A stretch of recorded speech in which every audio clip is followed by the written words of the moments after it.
Le super Cristiano à la rescousse.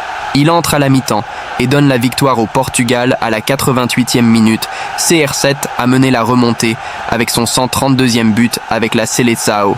Cristiano Ronaldo n'a pas de limite. Le Portugal, qui venait de battre la Croatie 2-1 pour ses débuts dans le groupe 1 de la Ligue A de la Ligue des Nations, a souffert plus que nécessaire pour vaincre l'Écosse 2-1 lors de la deuxième journée.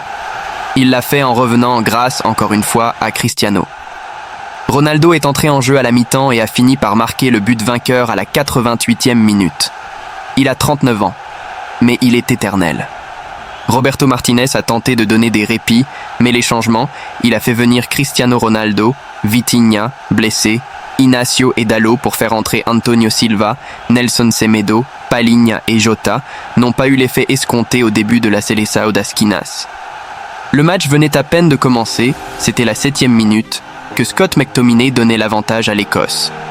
McLean a centré depuis la gauche et l'ancien joueur de United, signé par Naples cet été, a dirigé à volonté, profitant d'une erreur de Ruben Dias. Son histoire d'amour avec le fait de marquer un but à chaque fois qu'il enfile le maillot Tartan Army n'a pas de fin.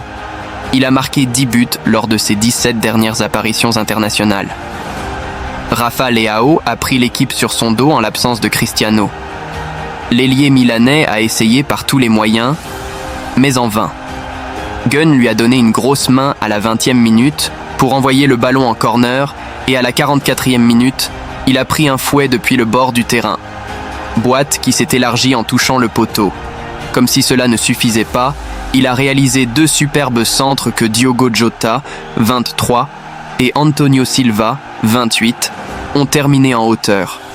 Jota lui-même, de la tête, a forcé Gunn à se montrer à la 30e minute, tandis que Nuno Mendes a terminé tout près du poteau à la 37e minute. Le Portugal manquait de but. C'est pourquoi Bob a décidé de retirer Cristiano Ronaldo. Il a également fait entrer Ruben Neves à la mi-temps. Palhinha et Pedro Neto sont restés dans la cabine. Le effet d'appel a pris effet. Bruno Fernandes a égalisé à la 54e minute. Leao a cédé une fois de plus et le Dix de Manchester United a décoché un tir semi-défectueux depuis l'entrée de la surface qui a surpris Gunn après avoir frôlé McLean. L'entrée de Joao Félix à la 68e minute vient bousculer l'attaque. L'ancien joueur de l'Atlético et du Barcelone a reçu une talonnade de CR7 mais est entré en collision avec Gunn en face à face. Il s'en fichait, il a continué à essayer. À la 82e minute, il a frappé une superbe tête plongeante. Gunn l'a sauvé avec un superbe plongeon et Cristiano a envoyé le rebond dans le poteau. Lanceur est allé si loin dans la fontaine qu'il s'est finalement brisé à la 88e minute. Nuno Mendes a marqué un bonbon depuis la gauche, Diogo Jota n'est pas arrivé et Cristiano a terminé le 2-1 à volonté pour marquer le 902e but de sa carrière, le 132e qu'il a réalisé avec le Portugal.